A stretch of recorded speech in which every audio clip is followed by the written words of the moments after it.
Welcome to Patscast, the unofficial Regina Pats podcast. I'm Matt. I'm Chris. And this is Kevin.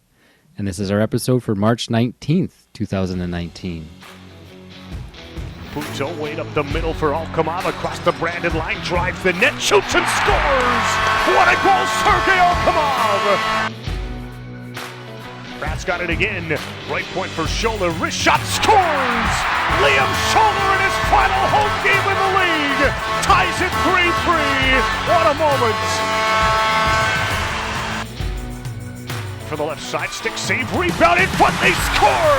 Another one for a 20-year-old Brett Clayton! And it's 4-3 Regina! That's just great! Okay, everyone, we are happy to welcome Kevin back to our season wrap-up episode. Pat's season's all done. Lots of hockey left, but unfortunately we won't be there. But we kind of made it a bit of a tradition to have Kevin on so far with our season previews, the mid-season, and now the season wrap-up. So thanks a lot to Kevin for being here with us. For anyone who didn't listen to those episodes, Kevin, why don't you just give us a little bit of details about yourself? I'm a 39-year season ticket holder for the Pats. I'm unofficially the Pats historian. Mm-hmm. I'm trying to find everything out about the Pats right back to day one. Yeah, you've had some pretty interesting tweets about records and history and just monumental games that have been played over the history. And overall, how does this season rack up? It's one of those rebuilds. It's one of those wipe it off the slate, start next year. Right. Tends to happen. Yeah, we'll get into a season review here. Let's just, as is tradition, let's just go through our last three games. We'll quickly go over them. That Swift Current game, as bad as this season was, I think that was the first time I came home and I said, that wasn't even worth my time going to. It did not even feel like I got my money's worth. That it was just two teams not playing for anything. It felt like it was ugly. Yeah, it looks like they were there just because they had to be there. Yeah, both teams, right? Yeah. But when Swift won, they were pretty pumped after. Right? They were on a what did they say? Like an 18-game losing streak or something. Like I don't know. There's not too much to say about it, but that honestly, in a bad year, that was the one time I was like, this is garbage. This isn't even worth being at. Between that and the Vancouver shit pumping we took on the road there. At least that one had a good tilt in it. Yeah. I mean, we were talking about this last week. We could beat Swift Current and we beat Brandon. We can get 20. I knew we could get 1 or 2 from Brandon, and we did. We just couldn't uphold the front end of the bargain there. Yeah, so overall not getting to 19 wins, but we finished 3-3 against Swift Current, and that's the worst team in the league. So I don't know. The thing is, we beat teams like PA, and then lose to teams like Swift. I don't know. I always felt like this team played down a little bit to some of the lower tier teams. Like when Kootenay was here, they beat us that one time and almost beat us the other time. We just had that great comeback, but. Yeah, we're not going to dwell on this game because it did lead to the Friday game, which was just an awesome way to end the season. That was just a ton of fun to be at. I was so impressed to see a sellout. Everyone was there. The energy in that building it didn't have that playoff energy, but it had like a fun energy. And I coming to the rink, I was kind of down. Like I was kind of bummed. Like, this is it. This is our last game. And as rough as the season has been, it hasn't been not enjoyable to get out and go to the games. Yeah, the games have been entertaining. They haven't, like we said, they haven't had too many poor performances. Right. So it was enjoyable. The entertainment was there. The value I thought was there. Absolutely. Even though we weren't getting the wins. Right. And this game itself, what I love about sports is sometimes if you wrote this, people would be like, this is stupid. It's so corny. Like for all your OAs to get points in the game. Like, that's insane. Liam Scholler scores how many goals in a year, and he gets one in his last game. Clayton, how many does he have in his career? Yeah. And he gets one in his last at home. Like, it was just, you couldn't have written it, and it was just such a fitting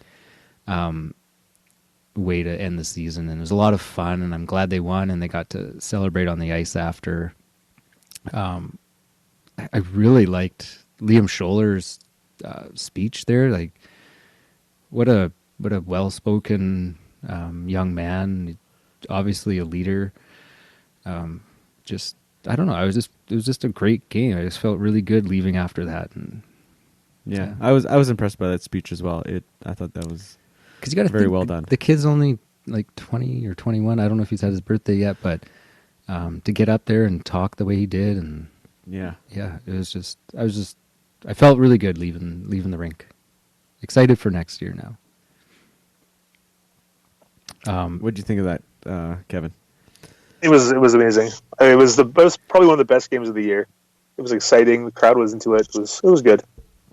We were sitting there just when there's that many people, it just has that energy, right? We were sitting there, and I said, "Oh, I miss this." And now, watching this game on right now, the Kamloops Kelowna game, that energy you can feel it from here, just watching it on like a crappy WHL live feed, and you can still feel the energy, and it just makes me miss that playoff atmosphere.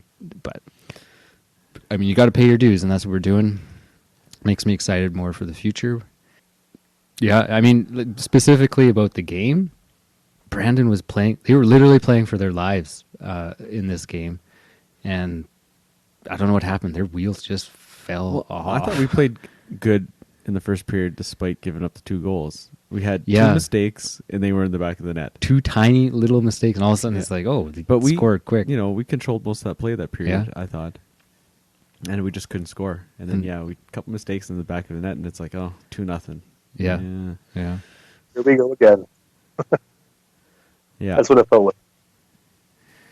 And then it's just like one of those minutes, like where we've seen a couple of those where we've give up 3 goals in a minute or 2 minutes, and they did it. And then we were on the other end of it, so it was kind of nice to see. And and those guys getting those goals meant that much more. So the energy definitely picked up there, and everybody was happy because we scored, and it was those guys scoring. And how about Alkmaar getting 2? Yeah, that pass by Dubinsky off the boards, the back pass off the boards. Oh yeah, very nice. Man, yeah, like you can just see these little glimmers, right? The Dubinsky playmaking, the Alkmaar scoring. Yeah, it was just such a fitting way, and for the 3 stars, those players to get it, they just and seeing the photos afterwards too, right, where Dubinsky was just like cuddled into Puto. Yeah, it was just there were some really good photos after that, and just kind of painted the picture of what it's like for these OAs and the young guys looking up to them. Yeah, and listening to the exit interviews, Puto didn't want to be traded. He wanted to be here. So that says something about that. The guy that wants to be on this team, as poor of a record as they had, he wanted to be here to finish his career, which I think that says a lot for a guy's character. We'll just go quickly through the players that received awards. I just want to say, Liam Scholler getting the fan favorite. That's shocked. I was surprised. I don't think it was wrong at all. That's fantastic. I just assumed it'd be Paddock, right? I just assumed that, but for Liam to get it, that's awesome. I'm really happy for him to get that. Yeah, I was very surprised as well. But once I thought about it, I'm like, oh, okay, yeah, that makes sense. I was thinking maybe Dubinsky might sneak in there. Same here. Or something like that. Yeah. Even Paddock, yeah. I just assumed it'd be Paddock, right? You think he's the last kind of star, top star guy, yeah. So I thought it'd be him, but I'm happy for Scholler. That's awesome. Yeah, really happy. Who did you vote for? I ended up not voting. I kind of forgot about it. And Kevin, who did you vote for? I voted for Crane. Crane, okay. Okay, yeah.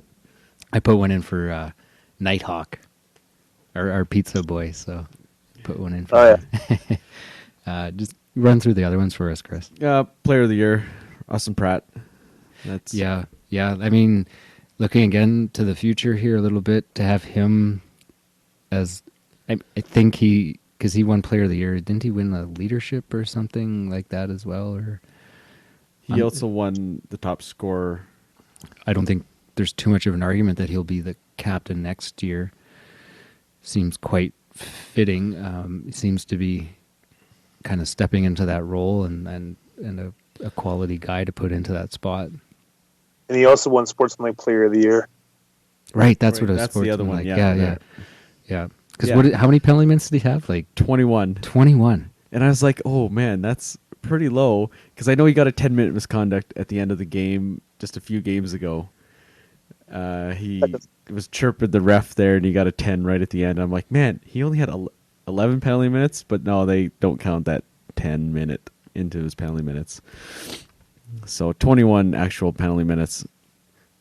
So that's not bad for a guy that's on the ice all the time, and he plays a fairly physical game. Yeah, as well. he's not out there kind of dancing around. He's out there like playing hard. That one actually really shocked me. I didn't realize he had that few penalty minutes, but that was interesting. Yeah, and then top D-man set off. Right. You know, and we don't want to get into the import draft quite yet, but really brings up a point of how can you justify releasing or cutting your top scoring defenseman unless there's someone out there that is just. But then you have to decide obviously between him and Alkmaar. But anyway, yeah, no, I thought he had a pretty decent year. Being a rookie, he was over here. He didn't come from Russia, straight from Russia, like Zamula did last year. I was really impressed with Zamula's game last year. So, I kind of compare him to him, same age, first year, maybe not as good as Zamula, maybe a little more points because he's had some more opportunity. yeah, But he's later in the season here on the power play. I think he needs more work on the power play. Like it wasn't working out the greatest. I know he was behind the net all the time, taking too much time, and they got him out of that and stuff. Yeah. But I think between him and Evans, those guys are going to be the offensive D-men. I got the feeling they want him to kind of quarterback it, to be the one D-man out there with maybe 3 forwards or 4 forwards. 4 forwards, and the development was a little slow with those power plays. It was getting a little better near the end, but there were some times where it was like, oh my God, get moving, Nikita, like get going, like. So, I mean, that's the opportunity they had this year, though, is to keep practicing and getting better at it. So working on it in the games. yeah, right? yeah, So, exactly. I mean, with all the D-men, or not all the D-men, but most of them being younger, other than the 2 older guys, it was a tough. I think that might have been a tough pick. Like if Puto didn't have his surgery, he probably would have been there. And Scholler was steady. He's not flashy or anything, but he was steady all year. Yeah. Next, the unsung hero is Duncan Pierce. What qualifies you as an unsung hero? I'm not too I sure. mean, we recognized him often that he's playing a good game. I don't know, like Kevin, in your experience, is that a relatively new thing, or is that something they give every year? Or It's been around for a while. do you know what the criteria is, or what they're looking for? Or? Never heard actual criteria for it. So Maybe just a guy that needs to get recognized that maybe doesn't. didn't fit into anything else. We like him, but we don't have Yeah. anywhere else to put you. So Yeah, most likely, something Yeah. along those lines. okay, Yeah. Rookie of the year was Crane. yeah. That we were saying there was a lot of decent cases that could be made for other players too, right? Like. Yeah, you look at the 2 imports, Sedov and Alkmaar, they both, I think, would have a good chance of that. Riker Evans would have probably been there if it wasn't for his injury. Yeah, I really like his game. Regardless of the injury, you have to think about him too. Right? Like Yeah, right, Massier, Massier, Dubinsky. They're probably maybe on that second tier They had really good second halves. Yeah. Yeah. No, like Crane got a lot of ice time earlier in the year as well. Like he was playing first line center there for a bit, and maybe a little bit out of his position a bit, maybe first line center. But I mean, he had a decent year, right? Mm-hmm. Like for being in those spots. Is that all the awards? Sportsman League was Pratt. Community award was to Scholler. Yeah. Yeah. Most popular Scholler, we said. Scholastic was Nyhoff. Yeah, good for him. 89% school average. So yeah, that's pretty good. Top scorer Pratt, and then the 3-star award was Paddock was the first one. Yeah. McNabb was second, and Pratt was the third. McNabb one kind of came out. I was thinking, but he must have just racked up enough stars in the last over the course of the season. Yeah, must have. So let's go into our season review here. This is the season we expected, right? Like, it actually was. I was happier with it. I thought going into it exceeded your expectations. It exceeded my expectations as a fan. Like the outcome didn't. It's about where, we were logically thinking, right? Near the bottom. But as a fan, I enjoyed it more than I was expecting. Yeah. The entertainment value and their on-ice product was pretty decent compared to their outcomes. Yeah, even though they're not getting the wins or the... I don't know. It was just still fun to be there. Like, I didn't feel gypped or whatever. I want to come back next year, for sure, right? Yeah. And I don't know what next year looks like exactly. But now next year, it better be better, right? Because you're thinking, okay, we did this. Now we're having a few more expectations. But, Kevin, you recognize it's a building year. You've probably seen a few building years and rebuilding years. Where does it sit in the rebuilding year? It's just another one of those years where just nothing worked properly, and then when it did, it just didn't work out for them. Yeah. Do you agree there's a bit of promise though, or are we just kind of smoking it? I think there's lots of promise. Okay. It's just needs to see it. Yeah. At the end of the year, they have 15 skaters for the last game.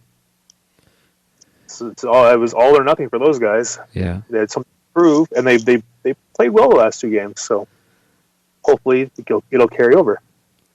Yeah, hopefully just a little more consistency, right? Now that they know that they're going to be the go-to guys next year, whoever does come back. I don't know if consistency is the right thing. It's more like when you see these good teams come in, they're able to take advantage of the mistakes, right? We made a lot of mistakes.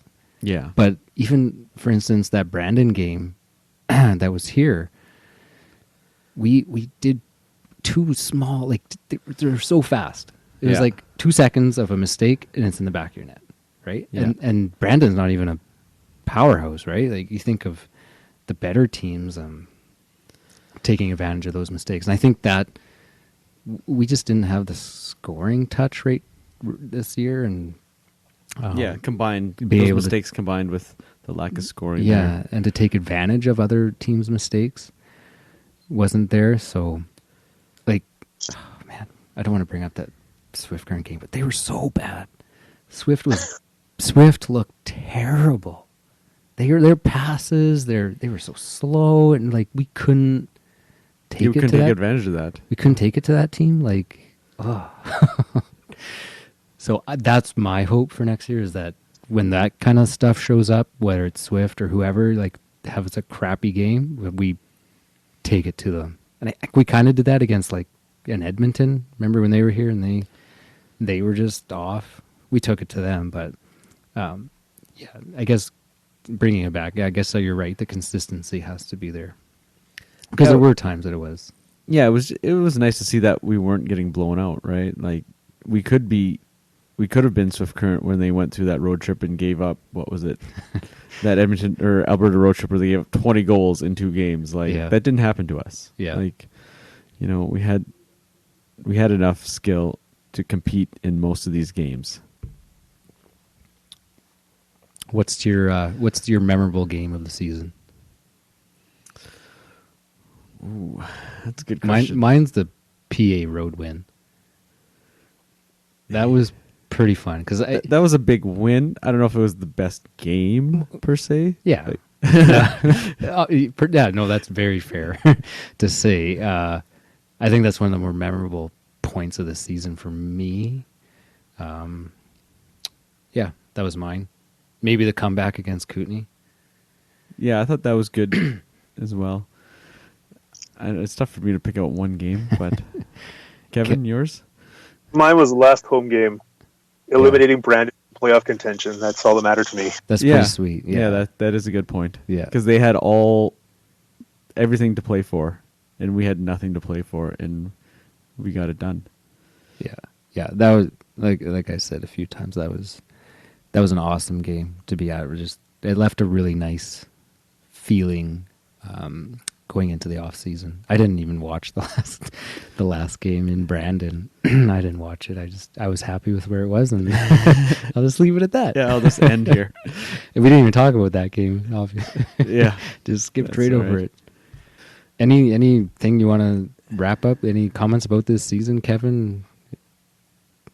Not really. I think we covered most of it. Good. So now the talk has to go into what do we do next year, right?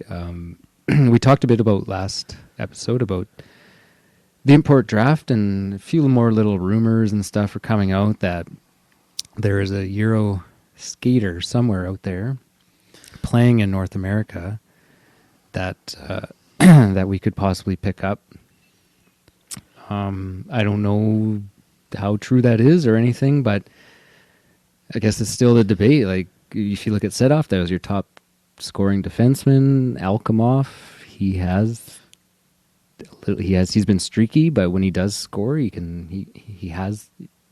showing that he could develop into the ability of being a top scorer. Double-digit goals this year as a rookie. Yeah, so I mean, someone coming in better be good, right? Like, yeah, if they decide to switch it up. But I mean, we're gonna have a top 9 pick, so yeah, it could be potential for a good player. But did we clarify whether you can? Like, when do you have to designate? I don't know. Okay.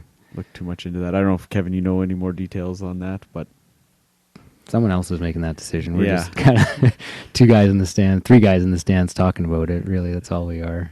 We don't pretend to have any more information or insider information for that matter. But it'll be interesting. It's probably one of the more interesting parts of this off season to me. The fact that we kind of heard these rumors, but we don't really know too just much the about fact that we have such a high pick, right? Yeah, There's the temptation. Not that the temptation, but you have to do due diligence and to see who you can possibly get.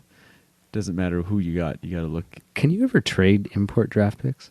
No. Okay. Not. I've never seen it. Yeah, I don't think so. Okay. I mean, because like teams that have 2 guys that they want, they won't pick anything. So, and I've never noticed one get traded before. So, that's an interesting off-season topic. Another one that kind of started brewing here in the last few days. Well, last night even. We talked about it last week, but some new news is that Matt Savoy has committed to Denver after being denied his exceptional status in the WHL. A lot of hearsay. Yeah, now everyone. Then we get some tweets from Scruffy saying, there's how he heard or who he talked to that there's some sort of connection now between the Pats and Matt Savoy. And could it be because Carter got drafted here and they want to play together? I like this narrative and the stories, but who knows? I mean, if we could, obviously that would be amazing. So then do we take a bit of a reach and draft him? If he falls to... Yeah, that's the thing. I don't know. Like, so obviously he's not interested in going to PA, Winnipeg, or Saskatoon. PG, sorry. Yeah.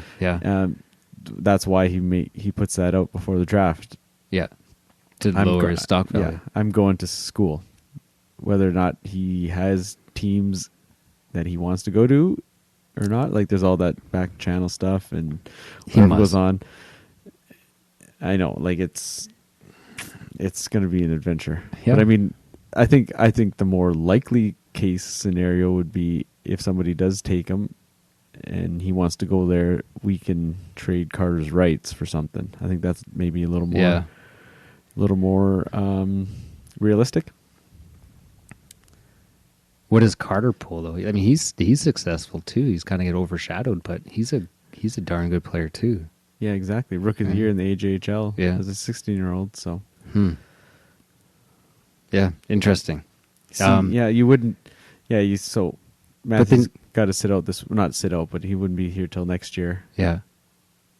Or next season, I guess. And by that season, Carter will be 18 because he'll be 17-year-old season next year.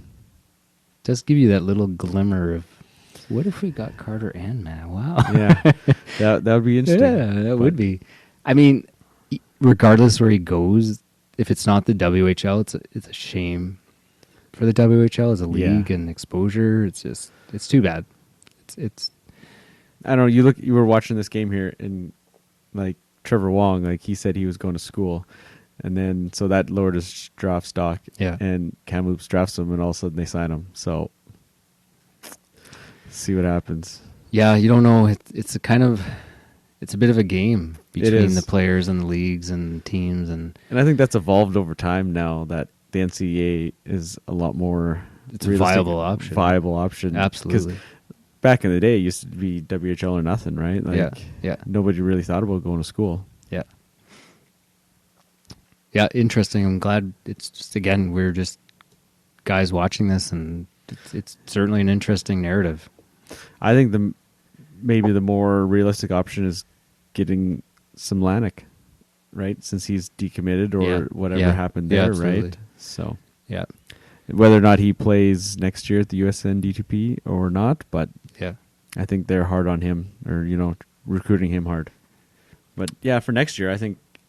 Listen to Struch. He said, this year was kind of more of just guys getting ice time, playing out, see what you have. Next year, there's going to be jobs on the line, I think. There's going to be some more internal competition, I think, next year. So there'll be some more younger guys looking to make this roster as well. So the current guys, they're not guaranteed anything. Just because they played this year doesn't mean anything. They're going to have to keep it up to stay on the roster. Yeah, stay on this team. A little bit of a different note. Speaking of changes next year, if anybody noticed, they did an entire auction of all the Pats jerseys. So that's leading into. Did you pick one up, Kevin? No, I didn't. No, neither did I. Yeah, no, I didn't either. So, but so the entire WHL. It's CHL. CHL is changing jersey styles. There's still the CCM brand, but it'll be totally different style. Yeah, the AHL is wearing them now. They brought them in this season. Right.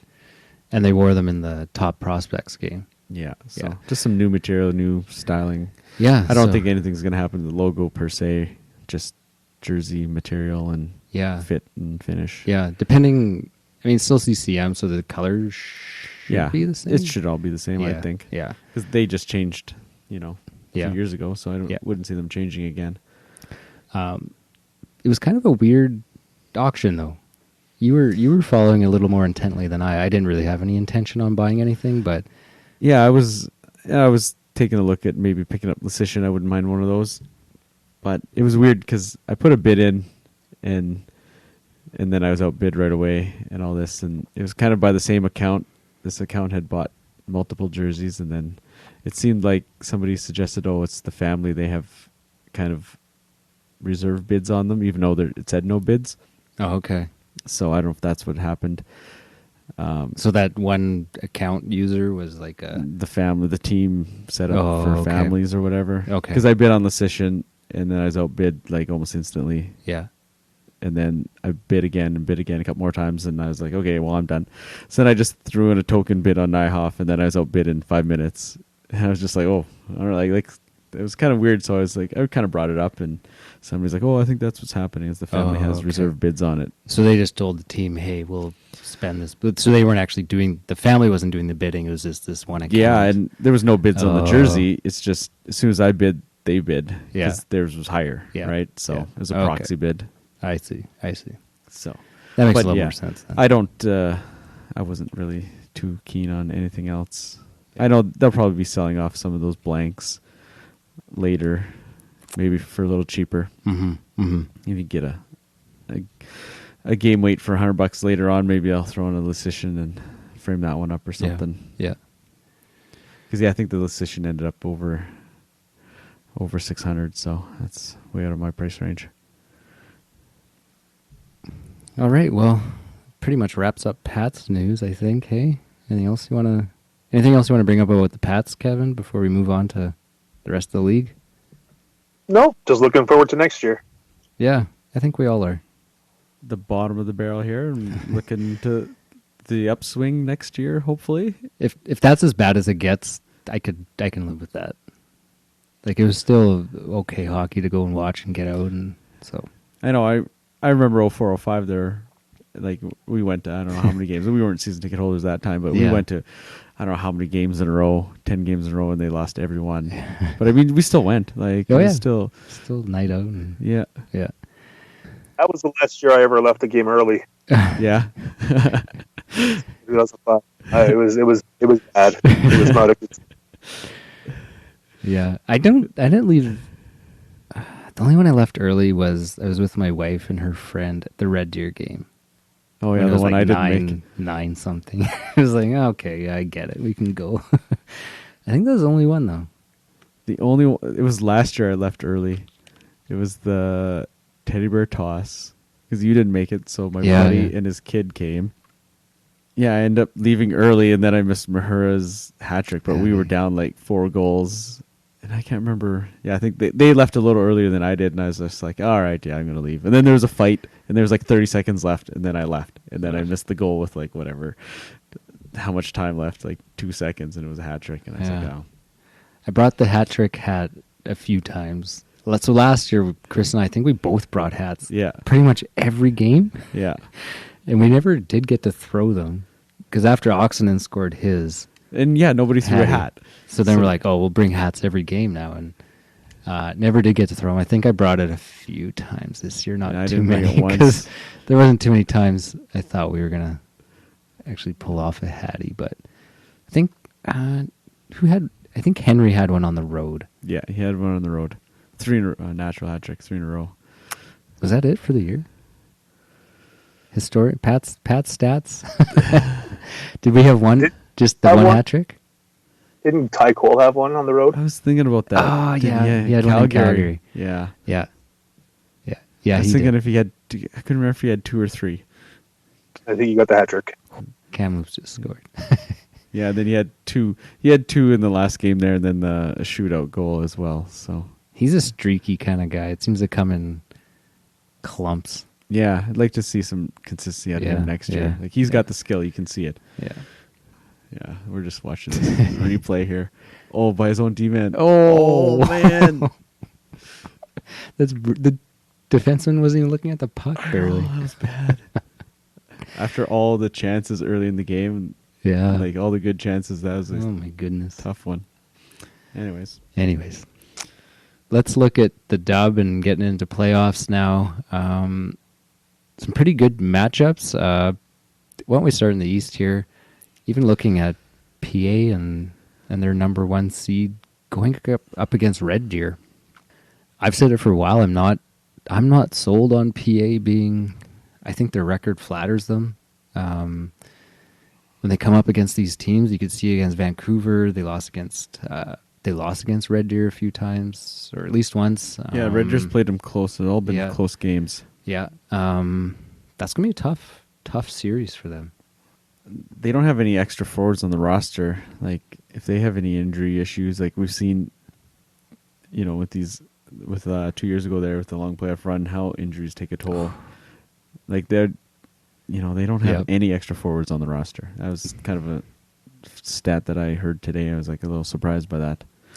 You need depth, Yeah. and you need tough, strong guys. I mean, it's potentially another half season almost, right? And how much of intense hockey. and how much faith do they have in their backup goalie? Like they don't even play him against Swift Current. So like, Yeah, I guess we can talk about that. How they played Ian Scott against Swift Current 3 games in a row. 3 games in a row, and they're playing Ian Scott. Like, you're lucky you didn't get hurt.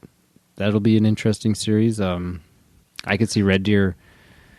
Give them a run for their money. Yeah, I don't think they'll win, but I could see them taking the first game, and then maybe PA smartens up after that. But another interesting one is Moose Jaw, Saskatoon. We were looking at Moose Jaw. If you can shut down that top line, they're done. they're done. They have no depth. Like they taper off so quickly. So when it comes to playoffs, and again, if they have an injury or something, they're going to be struggling. So Saskatoon has the depth. They don't have the high end scoring like Moose Jaw does, but much more depth. Meyer's got some good experience in goal. He's younger, but he's got some good experience. and I don't think Saskatoon will have a problem with Moose Jaw. I don't think. So then Moose Jaw was playing their last games against Swift Current, and they were out there last. Was it 5-0? Last few minutes of the game, they're out there. They got their full forward line PP1 out there to try and Rack up the points there for pad the Langen. stats for Langen and stuff, and whatever. I hope they lose.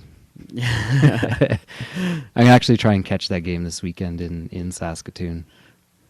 It would be exciting. Any thoughts, Kevin, on those first 2 series? I agree with you. If a Red Deer if they can play up to their potential, they can make a PA work. They could be And, like what PA did last year to Moose Jaw. Yeah, They took him to 7, right? That's exactly what I was thinking. They could pull a PA last year. Moose Jaw, they rolled last year. Didn't play too many games of consequence late in the season, and then maybe underestimated PA. Yeah. But I mean, PA did that last year, so maybe they're saying, "Hey, we can't underestimate these guys." Right. and I agree with Blades. I think the Blades will take the Warriors fairly quick. So in the Central, what do we have? Edmonton playing the Hat. Yeah. Edmonton should have that one, I think. The Hat kind of struggled a little bit near the end, and Yeah, haven't. Oh my! Shorthanded. Yeah, Wow. Coughed it up. 3-1 Kamloops, mid third period. That was a tough goal. yeah, That was almost like the U Sports game. yeah. Oh no! Oh Wow, jeez, that's bad. that's tough. Anyway, Anyways, so I think the Hat Edmonton should have that one. yeah, I haven't been looking lately, but I mean, they were still going back and forth between Hollett and Sogard. Yeah. And I don't know if they were just trying to protect Sogard or Right. what, but he's clearly a better goalie. Yeah, And they got to ride him in the playoffs, I think. Yeah. If he gets hot, who knows, right? So then, is it Lethbridge and Calgary? Yeah. Yeah, That's a good. Lethbridge been playing some good hockey at the end of the season here. And Calgary's been good. They had a really rough start. I don't know the exact record after the first month or so, but they were very poor, and they've played quite well. Yeah. This last 3 quarters of the season. Oh my! Now Kamloops is getting a penalty shot. shorthanded penalty shot. Short-handed penalty shot. Yeah. How often does that happen? Okay, where Yeah. were we now? So then, looking out to the West Coast, Chris, why don't you give us a rundown of some of the matchups there? Yeah. So top seed Vancouver, they're going to be playing Seattle. They've had Seattle. They've been decent. Yeah, They're going to give, I think, Vancouver a good. that's another tough Decent- first round matchup. Yeah. But Vancouver's been hot. Their tail end of the season has been kind of quietly pretty remarkable, actually. Yeah, they were about 16 points back of Everett, and now they surpassed them. Like late December. I mean, the argument can be made they played maybe some lesser competition. yeah. But regardless, they did what they needed to do, and they took care of business, and now they're the number 1 seed. And their tail end of the season was pretty fantastic. So yeah, and Bowen Byram scoring 6 overtime goals, a new league record, and he's a D-man. Yeah, who scored? How many? That's a weird, kind of crazy stat. Yeah, let alone having that many overtime games, and let alone a defenseman scoring that many. Oh my God! Again, Jesus. That could have been 3 shorties if he would have given up the penalty shot. But did you see him trying to take out the guy, but he took out his own D-man? What are they doing? Now that they're just unraveling. Yeah, now. they're just done. Wow. Watch him. He throws his hip out here on this replay, but he hits the D-man. that's bad. So bad. Where's the goalie? Did he fall down after that? Must have. He's not even in the crease. Oh my goodness. Wow. That is crazy. He's out. Oh, yeah, they pulled him. Get out of here. Yeah. So for Byram to score 6 game-winning goals in overtime is just, I mean, to get into 6 overtime games for one, and then your defenseman to score 6 of the winning goals. They won 8 games in overtime, and he won 6 of them. 6 out of 8. Just bizarre. That's a crazy stat. And so Victoria's playing the winner of the game we're watching right now. Is that correct? Yeah, Victoria's the 2nd seed in the BC division. So they're going to be playing the winner of this game, which looks like it's going to be Kamloops. Yeah, Kelowna's just coming apart here. Yeah, unless something remarkable happens. Yeah. And the winner of this game is going to be the lowest, not seeded, but the weakest team in the whole playoffs. Yeah. And just the way the format plays out, Victoria gets to play the worst team in the playoffs. I kind of wonder, coming off this game 69, there's a lot of energy. This was a high energy game. Like, I wonder if they're going to come out a little flat or if they'll be able to carry it. I guess that'll be that's interesting the question. Yeah, for Kamloops, that is. Yeah, definitely. What else are we looking at in the West? So then you go U.S. division. Everett's the number 1 seed there. They're going to play Tri-City. And then Spokane is the 2nd seed. They've just passed Portland late in the season here to get home ice against them. I know I was kind of high. We were kind of high on Portland there. Yeah, they looked good when they were here, but they kind of struggled down the stretch. Yeah. Glass got hurt there. Yeah, I was expecting maybe a little more from them. I don't know. I think it's Everett and Vancouver kind of. Yeah, their divisions to lose. Yep. That should be the final, but you never know. Never know. I was looking. The Saturday Showcase had Halifax, and so a Q game. So I was kind of interested in their playoff format. So they play a 1-16. No, they did. They did. They changed it this year. Oh, did they? Okay. Well, regardless, 16 teams make it. They only have 18. 18. Yeah, I think only 2 miss out. Yeah, 2 teams miss out. So one of the teams that got in had 14 wins. It was like, okay, come on now. Okay, well, at least, I'm kind of glad to hear that they're not, because then I'm thinking, okay, number 1 seed's playing an absolute cupcake, like just steamrolling. They theoretically should steamroll through that, but they changed it. Yeah, they did. So now they kind of got it 2 conferences. But I did notice, I was looking at how they do it, and because they have unbalanced conferences. Oh, okay. So it's kind of like a crossover, like the CFL kind of thing, right? Okay. So the best team there's some pretty major travel. They have, I think, was it 2, maybe 3 series that were 2-3-2s. Yeah. Which is something we don't see in the dub until the final, usually. The final, yeah. Yeah, because they can go wherever. They can go from Western Quebec all the way to the Maritimes. So yeah. But if you're starting to get interested in what the Memorial Cup might look like and some of the playoffs out East, definitely give OHL Fanboys a listen. They cover the whole OHL. Yeah, I think they just released their playoff preview today. Okay. So, and you can always follow the Halifax Herdcast. Of course, the host of the Memorial Cup, so they'll be there for sure. And yeah, who else we got they there? cover the queue pretty well. Yeah, they'll talk about everyone. And anyone else out there? Moncton, Monktons, they might not be making it through this first round, but good luck, guys. Yeah, they got a tough matchup. They dropped to the 7th seed in the last weekend, so. Ooh. And who knows, there could be some Francophone podcasts out there that we'd never listen to, so. No. So speaking of the O, we can get into a bit of, I guess, politics, if you want to call it, but some news came out recently about the Ice Dogs, and they received a fairly, in my opinion, fairly significant fine of $250,000. And a couple first rounders. And it just came out, I think, today. What brought on those charges was they were literally paying a player. Was it just one? Well, it can't be just one.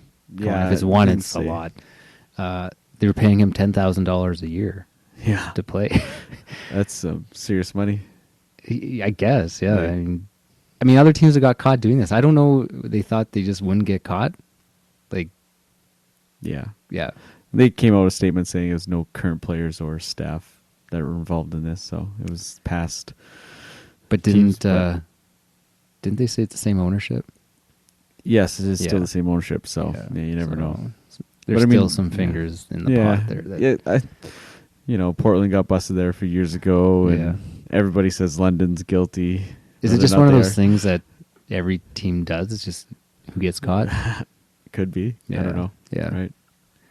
Pat's ever had trouble like that, Kevin? No, not that I've ever heard. No. Yeah, I don't recall much, but yeah. I mean, if you get caught, the repercussions are fairly significant. Like it can really devastate your team. I mean, I don't know about financially. If you had a team kind of on the brink, it could really hurt them. And then, I mean, the picks and stuff too, right? So it didn't hurt Portland that much, but they can recruit real well there. So yeah. And just speaking of tournaments and wrapping things up, U-Sports tournament this weekend wrapped up. It was the semifinals were kind of lackluster. The Saskatchewan-Alberta game kind of ended in a bit of a kind of dark spot. Yeah. So U of S got scored on with an empty net, and 3-0 goal. 3-0 goal, and 30 seconds left, I think. Yeah, and they started a line brawl, which if you don't know, if you fight in U Sports, you're then ejected for the game after as well. So I never did hear what came of that. And I don't know no Alberta guys. Okay. Because they were, if you watch, and if they did, they probably appealed it. I'm not sure if it was an appeal or what happened, but if you watch it, the one guy was just like, I don't want to fight. And the U of S guy just kept coming at him. He's like, okay, I have to do something. And the ref was standing there. He didn't break it up because it's not his job. I know. I was disappointed. He should have stepped in. Because he saw that fight and just like turned around and left. You could see clearly the guy who did not want to fight. And I mean, the guy, 30 seconds left, man. I'm not getting ejected for the next game. Yeah, you're the final. Some idiot, yeah. Yeah, I was a little disappointed in the final. I thought it was going to be a little better, but it was a little choppy. Lots of penalties early. Yeah, it wasn't the greatest sloppy game. Yeah, some poor mistakes. Yeah. Now we're watching this game, and we watched this first period. I was like, that's 10 times the period the other game was. Yeah, yeah. But I was kind of cheering for Alberta. There's lots of WHL representatives and a couple Pats players. So yeah, they couldn't pull it out, but they've had a lot of success in that program lately. So yeah, Cole Sanford got robbed on that one save there. Yeah. I think that was the turning point. That save because it was 3-1 at that point. I think it might have made it 3-2. Yeah, Luke Philp though he signed an entry-level contract with Calgary today. Yeah, I don't know what his injury status because he left the game early in the first period. Looked like a possible knee issue, so I don't know what happened there or what the extent of the injury is, but he signed a contract today, so that's good to see. Okay. Guys, going to school and then still making it to the NHL or, signing a contract anyways. Yeah, play your dub, go play CIS, and then play pro after that. Yeah, it doesn't have. Yeah, lots of guys go pro, but I don't think too many go, sign an entry level to the NHL. Right. Lots of guys go to Europe and stuff. But yeah, you got some stats on some other Pats having some success this year. I mentioned that. A couple of the guys that we had last couple of years here. Buziak. Well, we ended up trading him last year, but he came back and he's playing with North Battleford, and he had a pretty good season. He had 20 goals, 52 points, and then 165 PIMs. And I see he just scored the overtime winner tonight for North Battleford, and they take a 3-0 lead on Flin Flon. So good for him. Bryce Platt, he's around at the start of the year there. And we ended up releasing him as an extra OA. He had a 20-goal season for Estevan, and they're in the playoffs playing Humboldt. I think they're down to Humboldt in the series right now. Mm-hmm. And then Legion, we talked about him earlier. He had 35 goals this year. So that's a nice season for him. Where was he? In Yorkton. Okay. Yeah, that Yorkton, I thought they were really primed for a run, but with them losing their goalie, they traded for Ryland Toth. He was in Weyburn. He played with Red Deer and maybe somewhere else. So they traded for him. They pick him up. Okay, we're making a run here, and then all of a sudden, Swift Current trades Hofer to Portland, mm-hmm.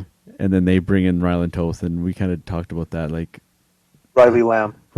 Sorry, I was just like, why would you want to go to Swift Current? You got a decent team in Yorkton, make a run for a title here. Yeah, to go play with Swift Current. Nothing against playing in Swift Current. It was just the situation. So, yeah.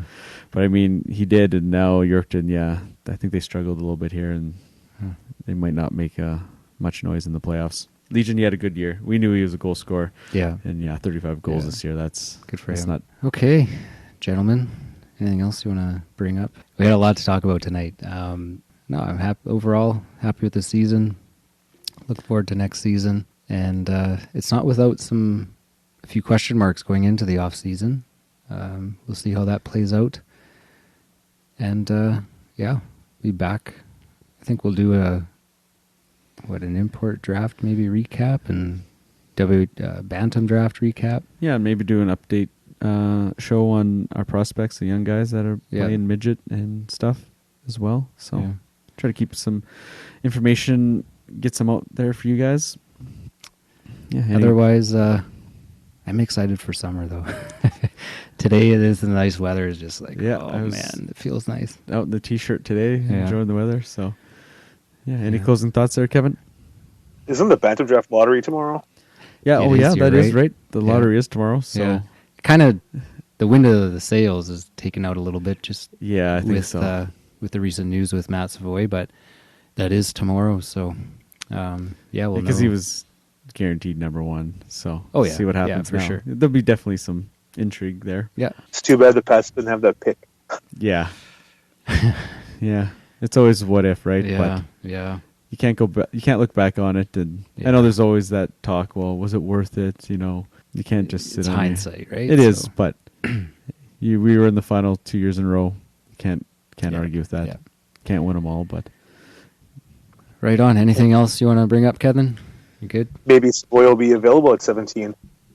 Yeah, there you go. Well, we got Lethbridge's pick, right? I believe so. Yeah, so that's 17 then. I think 17. Do you think they reach then? They do that? Does he drop that far? You can't do that. We need actual. Some, I see where you're coming. You need an actual body that's for sure going to be here. We're building a team here, not hoping throwing darts, right? Yeah, I don't know. That's a tough call, right? I don't think it is. Okay. If he's there, jeez. He's there, take him. You think so? That's your call? Oh, yeah, I would. Yeah. Okay. Take a chance. Well, it's no worse than drafting Bolson or Smolanic or Panawick and those guys. Yeah. Yeah. All right. Yeah. No, like I said, lots to go on in the off season. It'll be right. Thanks for this, Kevin. It's a lot of fun doing these season wrap-ups with you, and look forward to next year and talking to you next year. For sure. Sounds good. Okay, well, we'll wrap it up and see you at the rink in fall. In the fall. All right on. Good night.